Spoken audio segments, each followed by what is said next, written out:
অনেকের গাছেই কিন্তু এই রকম ফুল আসে, কিন্তু ফুলটা কিন্তু ফলে পরিণত হয় না। তার প্রধান কারণ ইউটিউবে বিভিন্ন রকম ভিডিও দেখে বিভ্রান্ত হয়ে বিভিন্ন ধরনের ফাঙ্গিসাইড বা পিজিআর আপনার গাছে প্রয়োগ করে বসেন।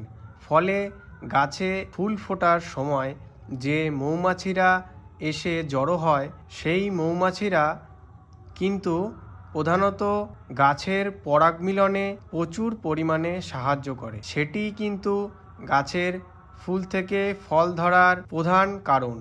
এই সময় যদি আপনাদের লেবু গাছে আপনারা কোনো রকম ফাঙ্গিসাইড স্প্রে করেন, তাহলে কিন্তু আপনার লেবু গাছে আর এই মৌমাছিরা আসবে না, আপনার ফুলগুলি কিন্তু ফলে পরিণত হবে না। আর আপনার লেবু গাছটিকে সবসময় রোদযুক্ত একটি স্থানে রাখুন, দিনে 2 বার জল স্প্রে করুন, ফলে গাছের ফুলগুলি সতেজ থাকবে এবং গাছে প্রচুর পরিমাণে ফলের আপনারা দেখা পাবেন।